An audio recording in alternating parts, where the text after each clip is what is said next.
Hi hello எல்லோருக்கும் வணக்கம். இன்னைக்கு நாம Tirumala Tirupati info by KHM சேனல்ல ஸ்ரீனிவாச திவ்ய அனுகிரக விசேஷ ஹோம தரிசன டிக்கெட் பற்றி என்னுடைய தரிசன அனுபவத்தோடு பார்க்கலாம்.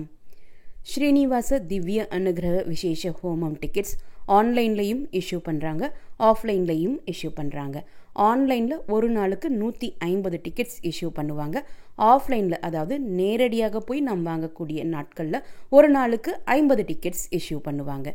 இந்த ஸ்ரீனிவாச திவ்ய அனுகிரக விசேஷ ஹோமம் டிக்கெட் புக் செய்தால் ஹோமமும் அட்டன் செஞ்சுட்டு மூலவர் வெங்கடேஷ பெருமாள் தரிசனமும் பார்த்துட்டு வரலாம். இந்த டிக்கெட் கப்பல் டிக்கெட் என்பதனால ஒரு டிக்கெட்லேயே 2 பேர் ஹோமம் அட்டன் செஞ்சுட்டு 2 பேர் மூலவர் வெங்கடேஷ பெருமாள் தரிசனமும் பார்த்துட்டு வரலாம். ஹோமம் அலிப்பிரி நடைபாதையினுடைய ஆரம்பத்தில் இருக்கக்கூடிய கோஷாலை பக்கத்தில் நடக்கும்.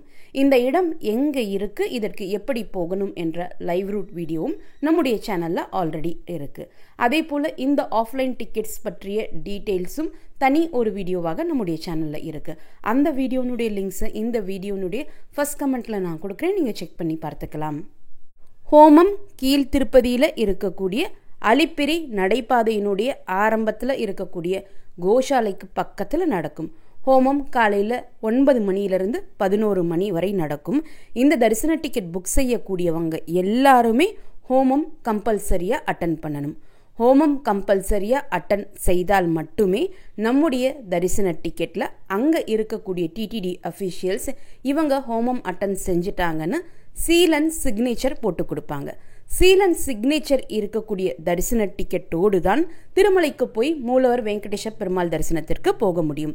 சீல் அண்ட் சிக்னேச்சர் இருக்கக்கூடிய தரிசன டிக்கெட் மட்டுமே மூலவர் வெங்கடேஷ பெருமாள் தரிசனத்திற்கு செல்லுபடியாகும். சீல் அண்ட் சிக்னேச்சர் இல்லைன்னா நம்ம தரிசனத்திற்கு போக முடியாது. 12 வயது கீழ் இருக்கக்கூடிய குழந்தைகளுக்கு இந்த தரிசன டிக்கெட் புக் செய்ய வேண்டாம். 12 வயது கீழ் இருக்கக்கூடிய குழந்தைகளுக்கு நீங்கள் ஹோமம் அட்டன் செய்யக்கூடிய சமயத்திலையும் திருமலைக்கு போய் மூலவர் வெங்கடேஷ பெருமாள் தரிசனத்திற்கு போகக்கூடிய சமயத்திலையும் உங்களோடு இலவசமாகவே அழைச்சிட்டு போகலாம். 12 வயது கீழ் இருக்கக்கூடிய குழந்தைகளை உங்களோட அழைச்சிட்டு போகக்கூடிய சமயத்தில் அவங்களுடைய ஏஜ் ப்ரூஃபுக்காக ஆதார் கார்டு அவசியமாக எடுத்துகிட்டு போகணும். ஆதார் கார்டு இல்லாத பட்சத்தில் ஸ்கூல் ஐடி ப்ரூஃப் எடுத்துகிட்டு போகணும். இந்த டிக்கெட் கப்பல் டிக்கெட் என்பதனால ஒரு டிக்கெட் புக் செய்தாலே 2 பேர் ஹோமமும் அட்டன் செஞ்சுட்டு அதே 2 பேர் திருமலைக்கு போய் மூலவர் வெங்கடேஷ பெருமாள் தரிசனமும் பார்த்துட்டு வரலாம்.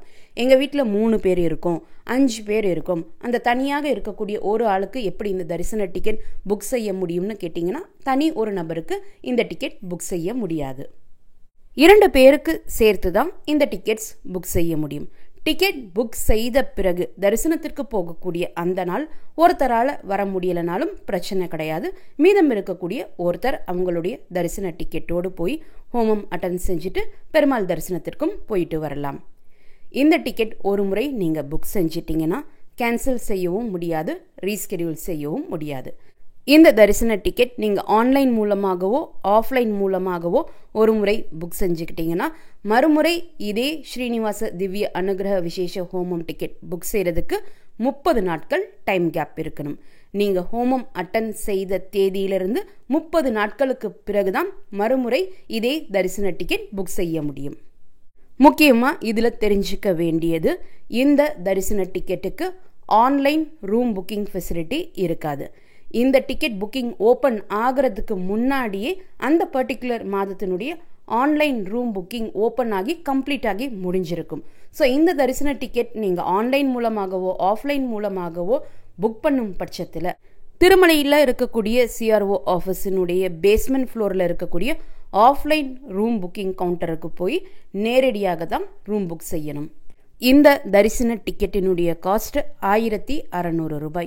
1600 ரூபாயில் அலிப்பிரியில் ஹோமம் அட்டன் செய்த பிறகு திருமலைக்கு போய் ATC சர்க்கிள் 300 ரூபாய் தரிசன கியூவில் ஜாயின் செய்து 300 ரூபாய் தரிசன பக்தர்களோடு சேர்ந்து மூலவர் வெங்கடேஷ பெருமாள் தரிசனமானது துவாரபாலகர்கள் ஜெயன் விஜயன் இருக்கக்கூடிய அந்த இடத்தில் நின்று தரிசனம் செஞ்சுட்டு வந்துடலாம். மற்றபடி பெருமாளை பக்கத்தில் போயெல்லாம் தரிசனம் செய்ய முடியாது. இந்த தரிசன டிக்கெட் கப்பல் டிக்கெட் என்பதனால திருமலையில் பெருமாளை தரிசனம் செஞ்சுட்டு வந்த பிறகு லட்டு கவுண்டருக்கு போய் உங்களுடைய தரிசன டிக்கெட்டை காண்பித்து ஒரு டிக்கெட்டுக்கு 2 லட்டு இலவசமாக வாங்கிக்கலாம். இரண்டுமே 50 ரூபாய் லட்டு நமக்கு கொடுப்பாங்க. எக்ஸ்ட்ரா லட்டு தேவைப்பட்டால் 1 லட்டுக்கு நீங்கள் 50 ரூபாய் எக்ஸ்ட்ராவாக பே பண்ணணும். இந்த ஹோமம் அட்டன் பண்ணுறதுக்கும் பெருமாளை தரிசனம் பண்ண போகிறதுக்கும் இருக்கக்கூடிய ட்ரெஸ் கோட் ஜென்ஸ் ஷர்ட் வேஷ்டி தான் கண்டிப்பாக வியர் பண்ணணும். லேடிஸ் சாரி அல்லது சுடிதார் வித் துப்பட்டா வியர் பண்ணிக்கலாம். ட்ரெஸ் கோட் ஸ்ட்ரிக்டாக செக் பண்ணுவாங்க. ஸோ இதே ட்ரெஸ் கோட் நீங்கள் ஃபாலோ பண்ணிக்கோங்க. இப்போது போன பொங்கல் அன்று நாங்கள் இந்த ஸ்ரீனிவாச திவ்ய அனுகிரக விசேஷ ஹோமம் அட்டன் செஞ்சுட்டு தான் மூலவர் வெங்கடேஷ பெருமாள் தரிசனத்திற்கு வைகுண்ட ஏகாதசி துவார தரிசனத்திற்கு போயிட்டு வந்தோம். அந்த தரிசன அனுபவம் இந்த ஹோமம் எப்படி நடக்கும் என்பதை பற்றியும் டீட்டெயில்டாக பார்க்கலாம். ஸ்ரீனிவாச திவ்ய அனுகிரக விசேஷ ஹோமம் அலிப்பிரி நடைபாதையினுடைய ஆரம்பத்தில் இருக்கக்கூடிய கோஷாலை பக்கத்தில் ஒரு சின்னதாக குடிசை இருக்கும். அந்த குடிசைக்குள்ளே தான் இந்த ஹோமம் தினமுமே நடக்கும். ரிப்போர்ட்டிங் டைம் 8:30 AM நம்முடைய டிக்கெட்லேயே மென்ஷன் செஞ்சுருப்பாங்க. அதே போல் எக்ஸாக்டாக 8:30க்கு கியூ ஃபார்ம் செய்ய வச்சு நம்முடைய தரிசன டிக்கெட்டை வெரிஃபை பண்ணிவிட்டு ஹோமம் அட்டன் பண்ணுறதுக்கு உள்ளே அலோவ் பண்ணுவாங்க. உள்ளே என்டர் ஆன உடனே லக்கேஜஸ் வைக்கிறதுக்குன்னு தனி ஒரு இடம் வச்சுருப்பாங்க. அங்கே நீங்கள் லக்கேஜஸ் எடுத்துகிட்டு போயிருந்தீங்கன்னா உங்களுடைய லக்கேஜஸை வச்சுக்கலாம். இந்த ஹோமம் நடக்கக்கூடிய இடத்துல லக்கேஜ் அண்ட் மொபைல் ரெண்டுமே அலோவ் பண்ணுவாங்க. மொபைலில் வீடியோ எடுக்கிறதுக்கும் ஃபோட்டோ எடுக்கிறதுக்குமே அலோவ் பண்ணுவாங்க. உள்ளே என்டர் ஆனதுமே லெஃப்ட் சைடில் ஒரு அர்ச்சகர் உட்கார்ந்துருப்பாங்க. அங்கே போய் நம்முடைய கோத்திரம் பெயர் நட்சத்திரம் அதாவது தரிசன டிக்கெட்டில் மென்ஷன் செய்யப்பட்டிருக்கவங்களுடைய பேர் மற்றும் நட்சத்திரம் சொன்னோம்னா அவங்க அக்ஷதையால் நமக்கு ஆசீர்வாதம் பண்ணுவாங்க. அவங்கக்கிட்ட ஆசீர்வாதம் வாங்கிட்டு இந்த ஹோமம் நடக்கக்கூடிய மண்டபத்திற்கு முன்னாடி போய் நம்ம உட்கார்ந்துக்கணும். சப்போஸ் வயசானவங்க போகிறீங்க கீழே உட்கார முடியாதுன்னா இந்த ஹோமம் நடக்கக்கூடிய இடத்தை ஒட்டியே கொஞ்சம் ரைஸ்டு பிளாட்ஃபார்மாக இருக்குது. அதில் வேண்டுமானாலும் நீங்கள் உட்கார்ந்துக்கலாம். எக்ஸாக்டாக 9 o'clock மந்திரமெல்லாம் சொல்லி ஹோமம் செய்ய ஸ்டார்ட் பண்ண ஆரம்பிச்சாங்க. இந்த ஹோமத்தினுடைய ஒவ்வொரு ஸ்டெப்பும் ஆரம்பிக்கிறப்போ என்ன செய்கிறாங்க, இது எதற்காக செய்கிறாங்க என்பதையும் அந்த மேடையிலே ரைட் சைடில் இருக்கக்கூடிய ஒரு அர்ச்சகர் எக்ஸ்பிளைன் பண்ணுறாங்க. பட் அவங்க தெலுங்கு லாங்குவேஜில் மட்டும்தான் எக்ஸ்பிளைன் பண்ணுறனால தெலுங்கு பேசக்கூடியவங்களுக்கு அது புரிஞ்சிடும். மற்ற லாங்குவேஜ் பேசக்கூடியவங்களுக்கு அவங்க ஏதோ சொல்கிறாங்க பட் நம்மளால் அண்டர்ஸ்டாண்ட் பண்ணிக்க முடியலை அப்படின்னு கொஞ்சம் கஷ்டமாக தான் இருந்துச்சு. அந்த மேடையினுடைய லெஃப்ட் சைடில் ஸ்ரீனிவாச மூர்த்தி தாயார்கள் சமேதமாக இருப்பார். அவங்க உட்கார்ந்து இருக்கக்கூடிய அந்த சிம்மாசனத்துக்கு பக்கத்திலேயே இன்னொரு ஆசனத்துல பூரண கும்பம் இருக்கும். திருமலையில அடிக்கடி தாயார்கள் சமேதமாக மலையப்ப சுவாமியை பார்த்திருப்போம். இங்க தாயார்கள் சமேதமாக ஸ்ரீனிவாச மூர்த்தியை பார்க்கிறப்போ அவரும் அவருக்கு இணையா அழகா இருக்கிறாரு. இந்த ஸ்டேஜை ஃபோக்கஸ் செய்யற மாதிரி ஒரு பெரிய ஃபோக்கஸ் லைட் ஆப்போசிட் சைட்ல வச்சிருக்காங்க.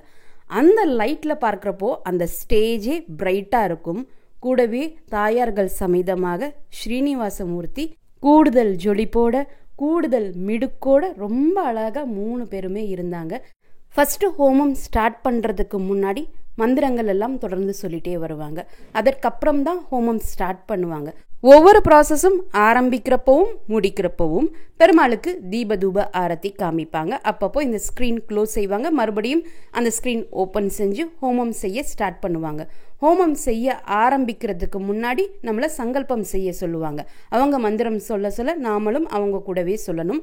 அதற்கப்புறம் வீட்டில் இருக்கக்கூடியவங்க பெரியவங்களில் இருந்து சின்னவங்க வரைக்கும் எல்லாருடைய பெயர் நட்சத்திரமும் சொல்லி மனசில் வேண்டிக்கோங்கன்னு நம்ம கிட்ட சொல்லுவாங்க. சங்கல்பம் செய்து முடித்த உடனே ஹோமம் ஸ்டார்ட் பண்ண ஆரம்பிச்சிருவாங்க. ஹோமத்தினுடைய லாஸ்ட் ஸ்டேஜாக பூர்ணாகுதி செய்வாங்க. பூர்ணாகுதிக்கு படைக்கக்கூடிய எல்லா பொருட்களும் மேடையிலிருந்து ஒரு அர்ச்சகர் காமிச்சு தொட்டு கும்பிட்டுக்க சொல்லுவாங்க. அதற்கப்புறம் பூர்ணாகுதி முடிந்த பிறகு அங்கே இருக்கக்கூடியவங்க மைக்கில் கண்டினியூஸாக அனௌன்ஸ் பண்ண ஆரம்பிப்பாங்க. எல்லாருமே உங்களுடைய தரிசன டிக்கெட்டை கையில் வச்சுட்டு க்யூவில் நின்று இங்கே பக்கத்தில் வரைக்கும் வந்து நீங்கள் பெருமாளை சேவிக்கலாம். ஸோ நீங்கள் க்யூவில் நிற்கிறப்போவே உங்களுடைய தரிசன டிக்கெட்டை கையில் வச்சுக்கோங்க அப்படின்னு சொல்கிறாங்க. அதே போல் டிக்கெட்டோடு நம்ம உள்ளே என்ட்ரு ஆகிறப்போ ட்ரெஸ் கோட் ஸ்ட்ரிக்டாக செக் பண்ணுறது கிடையாது. பட் இந்த ஹோமம் முடிஞ்சு அவங்க டிக்கெட் ஸ்கேன் பண்ணக்கூடிய சமயத்தில் ட்ரெஸ் கோட் ஸ்ட்ரிக்டாக செக் பண்ணுறாங்க. சிலர் வேஷ்டி வியர் பண்ணாமல் வந்திருந்தாங்க. அவங்கக்கிட்ட வேஷ்டி வியர் பண்ணிட்டு வாங்க, அதற்கப்புறம் தான் டிக்கெட் ஸ்கேன் செஞ்சே கொடுப்போம் அப்படின்னு சொன்னாங்க. க்யூவில் நிற்கும் போதே தொடர்ந்து அனௌன்ஸ்மெண்ட் கொடுத்துட்டே இருக்காங்க. மறக்காமல் நீங்கள் பெருமாளை சேவிச்சுட்டு உங்களுடைய தரிசன டிக்கெட்டில் சீல் அண்ட் சிக்னேச்சர் வாங்கிக்கோங்க. சீல் அண்ட் சிக்னேச்சர் இருந்தால் தான் திருமலைக்கு போய் நீங்கள் ஏடிசி சர்க்கிள் வழியாக பெருமாளை தரிசனம் செய்ய முடியும். இல்லைன்னா உங்களை தரிசனத்திற்கு அலோவ் பண்ண மாட்டாங்க. ஸோ ஞாபகமாக அங்கே உட்கார்ந்துருக்கக்கூடிய 2 ஸ்டாஃப் கிட்ட நீங்கள் உங்களுடைய டிக்கெட்டில் சீல் அண்ட் சிக்னேச்சர் வாங்கிக்கோங்கன்னு சொல்கிறாங்க. பெருமாளை பக்கத்தில் போய் சேவிச்சுட்டு வந்த பிறகு 2 ஸ்டாஃப் சைடில் உட்கார்ந்துருப்பாங்க. அதில் ஒரு ஸ்டாஃப் நம்முடைய தரிசன டிக்கெட்டில் சைன் போட்டு கொடுப்பாங்க. இன்னொரு ஸ்டாஃப் அதே தரிசன டிக்கெட்டில் சீல் போட்டு கொடுப்பாங்க. இந்த 2மே அந்த தரிசன டிக்கெட்டில் இருக்கணும். இந்த தரிசன டிக்கெட்டை நீங்கள் பத்திரமா வச்சுக்கணும். இதே தரிசன டிக்கெட் சீல் அண்ட் சிக்னேச்சர் இருக்கக்கூடிய அதே தரிசன டிக்கெட்டை தான் நீங்கள் ஏடிசி சர்க்கிளில் போய் காமிக்கணும். கியூவில் நிற்கிறப்போவே, அதாவது பெருமாளை சேவிக்கிறதுக்காக, இங்கே இருக்கக்கூடிய ஸ்ரீனிவாச பெருமாளை சேவிக்கிறதுக்காக கியூவில் நிற்கிறப்பவே ஒருத்தர் அவங்களுடைய மொபைல் மூலமாக நம்முடைய டிக்கெட்டை ஸ்கேன் பண்ணுறாங்க. ஒருத்தவங்களுடைய டிக்கெட் லேசாக கிழிஞ்சிருந்துச்சு அந்த கியூஆர் கோடு இருக்கக்கூடிய இடத்துல. அதனால எவ்வளோ ட்ரை பண்ணியும் அவங்களால ஸ்கேன் பண்ண முடியல. அப்போ என்ன கேட்டாங்கன்னா, உங்ககிட்ட இன்னொரு டிக்கெட் காப்பி இருக்கான்னு கேட்டாங்க. அவங்க இல்லைன்னு சொல்லவும் உடனே உங்ககிட்ட மொபைல் டிக்கெட் காப்பி இருந்தால் கூட பரவாயில்ல, அது கொடுங்க அப்படின்னு ஃபஸ்ட்டு கேட்டு வாங்கிக்கிட்டாங்க. ஸோ அந்த டிக்கெட் காப்பி, அவங்க மொபைல் டிக்கெட் காப்பி எடுத்து கொடுத்தோடனே அதை அவங்க ஸ்கேன் பண்ணிக்கிட்டாங்க. ஸோ நீங்கள் எடுத்துகிட்டு போகக்கூடிய உங்களுடைய தரிசன டிக்கெட் காப்பி கிளியாமல் அழுக்கு படியாமல் இருக்கிற மாதிரி பார்த்துக்கோங்க. முக்கியமாக அந்த கியூஆர் கோடு இருக்கக்கூடிய இடத்துல எந்த அழுக்கும் ஆகிடாமல் பார்த்துக்கோங்க. சப்போஸ் அவங்களால கியூஆர் கோட் ஸ்கேன் பண்ண முடியலைன்னா நம்மக்கிட்ட இன்னொரு டிக்கெட் காப்பியும் கேட்பாங்க. ஸோ எதற்கும் நீங்கள் ஹோமம் அட்டன் பண்ண போகிறப்போ 2 காப்பீஸ் வச்சுக்கோங்க. சப்போஸ் ஒரு காப்பி ஸ்கேன் பண்ணுறப்போ ஸ்கேன் ஆகலை, ஏதோ இஷ்யூ இருக்குது, நம்முடைய டிக்கெட் பேப்பர் கிழிஞ்சிருக்கு, இல்லை அழுக்கு படிஞ்சிருக்கு அப்படின்னாலும் நம்ம உடனே இம்மிடியட்டாக இன்னொரு டிக்கெட் காப்பி கொடுத்து அதை ஸ்கேன் பண்ணி வாங்கிக்கலாம். அதற்கப்புறம் அவங்க டிக்கெட் ஸ்கேன் செய்த பிறகு இங்கே ஹோமம் நடக்கக்கூடிய மேடைக்கு முன்னாடி வர்றப்போ அந்த பூர்ண கும்பம் தீர்த்தம் எல்லார் மேலேயுமே தெளிப்பாங்க. அதே போல் அக்ஷதை மற்றும் மலர்களால் நமக்கு ஆசீர்வாதம் பண்ணுவாங்க. அதே போல் அந்த ஹோமம் செஞ்ச மையும் எல்லாருக்கும் வச்சு விடுறாங்க. அதற்கடுத்து நம்முடைய டிக்கெட் காப்பியில் சீல் அண்ட் சிக்னேச்சர் வாங்கின பிறகு சைடில் ஒருத்தவங்க அன்றைய நாளினுடைய பிரசாதம் ஒரு சின்ன தொன்னையில் கொடுப்பாங்க. நாங்கள் போயிருந்த நாள் சங்கராந்தி அப்படின்றனால சர்க்கரை பொங்கலும் புளியோதரையும் கொடுத்தாங்க. அது ஒரு சின்ன தொன்னையில் கொடுப்பாங்க. அதை வாங்கி சாப்பிட்டுட்டு நம்ம தரிசனத்துக்கு போயிடலாம். ஹோமம் கம்ப்ளீட் ஆகிறதுக்கு 11 மணி ஆகிடும். அதற்கப்புறம் நம்ம பெருமாளை தரிசனம் செஞ்சுட்டு டிக்கெட்டில் சீலன் சைன் வாங்கிட்டு பிரசாதம் வாங்கிட்டு போகிறதுக்கு கிட்டத்தட்ட 11:40 ஆகிடும். இது வரைக்கும் நீங்கள் இந்த ஹோமம் அட்டன் செஞ்சது இல்லை அப்படின்னா, ஏதாவது ஒரு ஸ்பெஷல் டேஸில் உங்கள் வீட்டில் இருக்கக்கூடியவங்களுடைய யாராவது ஒருத்தவங்களுடைய பர்த்டேஸ்லேயோ அல்லது வெட்டிங் ஆனிவர்சரி டேட்ஸ்லேயோ இந்த ஹோமம் அட்டன் செஞ்சு பாருங்கள். இந்த ஹோமம் அட்டன் பண்ணுறப்பவே மனசு ரொம்ப நிறைவாக இருந்துச்சு. அலிப்பிரி மலை அடிவாரத்தில் மார்கழி மாதம் முடிந்து தை பிறந்திருந்தாலும் அந்த இளம் பனி காற்று, இங்கே ஹோமம் நடக்கிறப்போ இங்கே அவங்க சொல்லக்கூடிய மந்திரங்களும் மேலதாள நாதஸ்வர ஆடியோ ரெக்கார்டும் கேட்டுட்டே பக்கத்திலேயே இருக்கக்கூடிய கோஷாலை அலிப்பிரி பாதாள மண்டப கோவில்லையும் நடக்கக்கூடிய பூஜைகளும் மந்திரங்களும் மணி ஓசையும் இந்த பேக்ரவுண்டில் எல்லாம் ஹோமம் அட்டன் பண்ணுறப்போ ரொம்ப ரொம்ப மனசுக்கு சந்தோஷமாக இருந்துச்சு. பொதுவாகவே வீட்டில் யாருக்காவது பிறந்த நாள் அல்லது வெட்டிங் ஆனிவர்சரினா கோவிலுக்கு போவோம். அதே போல் ஒரு முறை அது போன்ற சிறப்பான நாட்கள்லையோ அல்லது வருடப்பிறப்பு பொங்கல் இது போன்ற நாட்கள்லையோ நீங்கள் இங்கே ஒரு முறை ஹோமம் அட்டன் செஞ்சுட்டு அதற்கப்புறம் பெருமாளை தரிசனம் பண்ணி பாருங்கள். உங்களுக்கு ஒரு கம்ப்ளீட் வைப் உங்களுக்கு கிடைக்கிறது நீங்களே ஃபீல் பண்ணுவீங்க. கல்யாண உற்சவம் அட்டன் பண்ணுறப்போ நமக்கு எவ்வளோ நிறைவாக இருக்குமோ அதே நிறைவு இந்த ஸ்ரீனிவாச திவ்ய அனுகிரக விசேஷ ஹோமம் அட்டன் பண்ணுறப்பவும் நமக்கு கிடைக்குது. ஹோமம் எல்லாருமே கம்பல்சரியாக அட்டன் பண்ணணும். சிலர் கொஞ்சம் லேட்டாக 9:30 9:45 மணிக்கு கூட வந்தாங்க. ஸோ அது எதுவுமே அவங்க சொல்லலை. ஆனால் ஹோமம் அட்டன் பண்ணியிருக்கணும் என்பதில் ரொம்ப ஸ்ட்ரிக்டாக இருக்காங்க. சப்போஸ் உங்களுக்கு ட்ரெயின் அல்லது பஸ் ரீச் ஆகிறதுக்கு லேட் ஆகும், 9:30 மணி ஆகிடும், 9:45 மணி ஆகும், ஏதாவது சொல்லுவாங்களான்னு கேட்டிங்கன்னா எதுவுமே சொல்கிறது கிடையாது. நீங்கள் எந்த நேரத்துக்கு வந்தாலும் இந்த ஹோமம் நடக்கக்கூடிய இடத்திற்கு அவசியமாக ஹோமம் அட்டன் செஞ்சிடுங்க. ஹோமம் அட்டன் செஞ்சால் தான் நம்முடைய டிக்கெட்டில் சீல் அண்ட் சைன் போட்டு கொடுப்பாங்க. இங்கே ஹோமம் முடிச்சுட்டு நீங்கள் திருமலைக்கு பஸ் மூலமாகவும் போய்க்கலாம். இல்லை நீங்கள் பர்சனல் வெஹிக்கிள்ஸில் வந்திருக்கீங்கன்னா உங்கள் வெஹிக்கிள்ஸ்லையும் திருமலைக்கு போகலாம். இந்த ஹோமம் நடக்கக்கூடிய இடத்திற்கு முன்னாடியே ரோடினுடைய 2 சைட்லையும் வரிசையாக வெஹிக்கிள்ஸ் பார்க் பண்ணி வச்சுருப்பாங்க. அந்த இடத்துலையே நீங்கள் பார்க் பண்ணிக்கலாம். அதாவது இந்த ரோடு என்ன ரோடுனா, நீங்கள் அலிப்பிரி மலை ஏறுறப்போ லக்கேஜ் ஸ்கேனிங்கும் பர்சனல் செக்கிங்கும் பண்ணுவாங்க இல்லையா, அந்த ஸ்கேனிங் பாயிண்ட்டுக்கு முன்னாடி இருக்கக்கூடிய இடங்களில் ஓரளவுக்கு இடம் விட்டுட்டு நீங்கள் உங்களுடைய வெஹிக்கிள்ஸ் பார்க் பண்ணிக்கலாம். இந்த ஹோமம் முடியக்கூடிய சமயத்திலே வெளியே டாக்ஸி டிரைவர்ஸும் வெயிட் பண்ணுறாங்க. மலைக்கு போகணுமா, டாக்ஸி தேவைப்படுமான்னு அங்கேயும் வந்து கேட்குறாங்க. ஸோ நீங்கள் டாக்ஸியில் போகிறதாக இருந்தாலும் அங்கே நீங்கள் ஹையர் பண்ணிக்கலாம். சப்போஸ் நீங்கள் பஸ்ஸில் போகணும்னா இந்த ஹோமம் நடக்கக்கூடிய இடத்துலேருந்து ஸ்ட்ரெயிட் ரோடில் நம்ம ஒரு 5 நிமிஷம் நடந்தாலே அலிப்பிரி பாலாஜி பஸ் ஸ்டாண்ட் இருக்குது. அங்கே நமக்கு ஃப்ரீக்வெண்ட்டாக பஸ்ஸஸ் வரும். அந்த பஸ்ஸஸில் ஏறி நீங்கள் திருமலைக்கு போகலாம். அலிப்பிரி பாலாஜி பஸ் ஸ்டாண்ட் எங்கே இருக்குன்னு உங்களுக்கு தெரியாதுன்னா வெளியே இருக்கக்கூடிய டாக்ஸி டிரைவர்ஸ், ஆட்டோ டிரைவர்ஸ் கிட்டலாம் விசாரித்தாலே உங்களுக்கு எங்கே இருக்குன்னு சொல்லுவாங்க. அங்கே நம்ம போய் பஸ் ஏறிக்கலாம். திருமலைக்கு போய் ஏடிசி சர்க்கிளில் மதியம் 3 மணி தரிசனத்திற்கு ரிப்போர்ட்டிங் டைமாக கொடுத்துருப்பாங்க. பட் நீங்கள் ஏர்லியராக போய் ரீச் ஆகிட்டீங்கனாலும் ஏடிசி சர்க்கிள் கியூவில் போய் ஜாயின் செஞ்சுக்கலாம். இங்கே அனௌன்ஸ்மெண்ட் கொடுக்கும்போதே சொல்லிடுவாங்க, நைட் 9 மணிக்குள்ளே மேக்ஸிமம் தரிசனத்திற்காக கியூவில் ஜாயின் பண்ணிடுங்கன்னு சொல்லுவாங்க. நீங்கள் மேலே போய் ரூம் வாங்குறதாக இருந்தாலும், முடிக்காணிக்கை கொடுத்துட்டு பெருமாளை தரிசனம் பண்ணுறதாக இருந்தாலும் மேக்ஸிமம் 9 மணிக்குள்ளே கியூ ஜாயின் பண்ணிடுங்கன்னு அங்கேயும் அனௌன்ஸ்மெண்ட் பண்ணுவாங்க. ஸோ சப்போஸ் நீங்கள் அலிப்பிரி வழியாக நடந்து போகிறதுக்கு பிளான் வச்சுருக்கீங்கன்னா ஹோமம் அட்டன் பண்ணிவிட்டு இமீடியட்டாக அலிப்பிரி வழியாக நடக்க ஆரம்பிச்சிடுங்க. மேக்ஸிமம் நைட் 9 மணிக்குள்ளே ஏடிசி சர்க்கிள் கியூவில் ஜாயின் பண்ணிடுங்க. நாளை ஜனவரி 25ஆம் தேதி பிப்ரவரி மாதத்திற்கான ஸ்ரீனிவாச திவ்ய அனுகிரக விசேஷ ஹோமம் டிக்கெட் புக்கிங் ஓப்பன் ஆகுது. இந்த தரிசன டிக்கெட் தேவைப்படக்கூடியவங்க நாளை டிடிடி ஆப் மூலமாகவோ டிடிடி வெப்சைட் மூலமாக காலை 10 மணிக்கு இந்த தரிசன டிக்கெட்ஸ் புக் செய்யலாம். இந்த தரிசன டிக்கெட் எப்படி புக் செய்யணும் என்ற ஸ்டெப் பை ஸ்டெப் ப்ராசஸ் வீடியோவும் நம்முடைய சேனலில் இருக்குது. நீங்கள் செக் பண்ணி பார்த்துக்கலாம். இந்த தகவல்கள் எல்லாமே உங்களுக்கு பயனுள்ளதாக இருந்திருக்கும்னு நம்புகிறேன். இந்த வீடியோவை நீங்கள் பார்க்குறது மட்டும் இல்லாமல் உங்களுடைய ஃப்ரெண்ட்ஸ் அண்ட் ஃபேமிலி மெம்பர்ஸ் கூட ஷேர் பண்ணும்போது அவங்களுக்குமே ரொம்ப யூஸ்ஃபுல்லாக இருக்கும். நீங்களும் இதுவரை எங்களுடைய சேனலை சப்ஸ்கிரைப் பண்ணதில்லைன்னா மறக்காமல் இப்போ சப்ஸ்கிரைப் பண்ணிக்கோங்க. மீண்டும் ஒரு நல்ல காணொளியில் உங்களை சந்திக்கும் வரை நன்றி, வணக்கம்.